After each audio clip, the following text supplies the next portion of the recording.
Kasus pembunuhan terhadap Dini Sera Afrianti yang melibatkan Gregorius Ronald Tanur kembali menjadi sorotan publik. Kini bukan hanya Ronald Tanur yang menjadi perhatian, tapi juga sang ibu, Miriska Wijaya. Miriska Wijaya, ibu Ronald Tanur, resmi ditetapkan sebagai tersangka dalam dugaan suap kepada hakim yang menangani kasus putranya.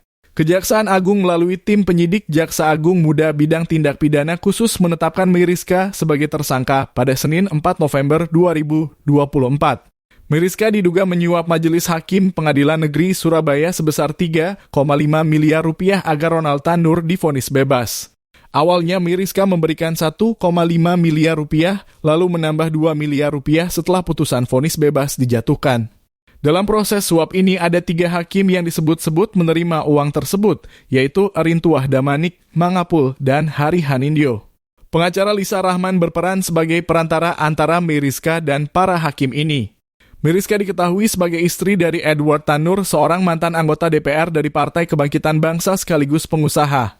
Walau harta kekayaan keluarga ini dilaporkan sebesar 11,1 miliar rupiah pada LHKPN tahun 2022, belum diketahui pekerjaan spesifik Miriska hingga mampu memberikan suap sebesar itu.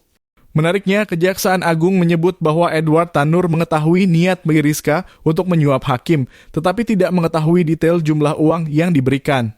Kini Miriska menjalani penahanan selama 20 hari ke depan di Rutan Kelas I Surabaya. Jika terbukti bersalah, Miriska terancam hukuman hingga 15 tahun penjara. Kasus ini masih dalam pendalaman lebih lanjut oleh Kejaksaan Agung. Seorang ibu mungkin rela melakukan apa saja demi kebahagiaan dan keselamatan anaknya. Namun kasus ini menunjukkan sisi kelam dari sebuah pengorbanan yang keliru. Sebuah tindakan yang dilakukan demi cinta tapi melanggar hukum dan moral.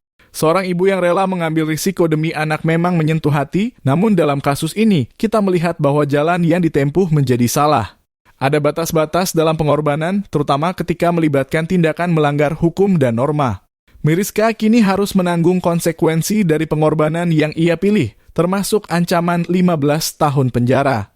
Pengorbanan seorang ibu memang luar biasa, namun dalam mencari keadilan, kasih sayang harus tetap berada dalam jalur kebenaran. Kita belajar dari kasus ini bahwa niat baik sekalipun, jika melanggar hukum, tetap harus dipertanggungjawabkan.